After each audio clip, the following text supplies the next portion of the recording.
বরিশাল শিক্ষা বোর্ডে পাশের হার কমেছে 19%। বরিশালে পরীক্ষার ফল খারাপ করায় শিক্ষার্থীর আত্মহত্যা। কালকিনিতে গৃহবধূর ঝুলন্ত লাশ দেখতে এসে কৃষকের মৃত্যু। পিরোজপুরে জমি লিখে নিয়ে বাবা মাকে বাড়ি ছাড়া করল ছেলে। বরিশালে বাস চাপায় এসএসসি পরীক্ষার্থী নিহত। ঝালকাঠিতে কলেজ অধ্যক্ষকে লাঞ্ছিত করে সাদা কাগজে স্বাক্ষর নিলেন বিএনপি নেতা। উপমহাদেশের সর্ববৃহৎ দীপালি উৎসব বরিশাল কাউনিয়া আদি শ্মশানে। বাকেরগঞ্জে কৃষকদের মাঝে বিনামূল্যে বীজ ও সার বিতরণ। আসসালামু আলাইকুম। বরিশাল.নিউজ থেকে রাত ৯টার শীর্ষ সংবাদে আমি ফারহানা করিম তুলি। এতক্ষণ শুনলেন সংবাদ শিরোনাম, এখন বিস্তারিত। বরিশাল শিক্ষা বোর্ডে এইচএসসি পরীক্ষার এবার পাশের হার ৬২.৫৭%। বোর্ডে এবার পাশের হার ও জিপিএ-5 দুটোই কমেছে। ২০২৪ সালে এখানে পাশের হার ছিল ৮১.৮৫%। সেই হিসাবে এবার পাশের হার কমেছে ১৯.২৮%।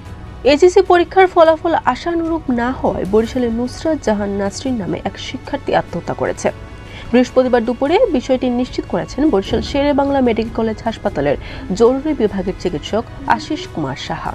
মাদারীপুরের কালকিনিতে মৃত্তিকা নামে এক গৃহবধূর ঝুলন্ত লাশ উদ্ধার করেছে থানা পুলিশ।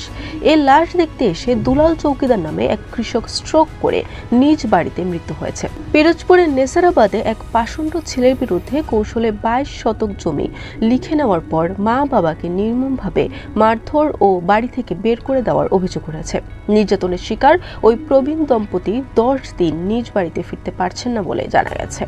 বরিশালের উজিরপুরে চলন্ত বাসের চাপায় মোহাম্মদ ইমরান নামে এক এসএসসি পরীক্ষার্থী নিহত হয়েছে।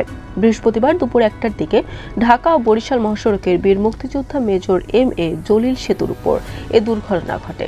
ঝালকাঠি সদর উপজেলার রমজানকাঠি কারিগরি ও কৃষি কলেজের ভারপ্রাপ্ত অধ্যক্ষ পীযূষ কান্তি মণ্ডলকে লাঞ্ছিত করে ভয়ভীতি দেখিয়ে জোরপূর্বক সাদা কাগজে স্বাক্ষর নেওয়ার অভিযোগ উঠেছে গাভা রামচন্দ্রপুর ইউনিয়ন বিএনপির সভাপতি জামাল শিকদারের বিরুদ্ধে।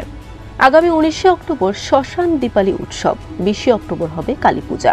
এই উৎসব ঘিরে আয়োজন চলছে উপমহাদেশের সর্ববৃহৎ ২ শতাধিক বছরের পুরনো বরিশালের ঐতিহ্যবাহী কাউনিয়া মহাশ্মশানে। এরই মধ্যে সমাধিগুলোতে পরিষ্কার পরিচ্ছন্নতার কাজ শেষ করেছেন প্রয়াতদের স্বজনরা।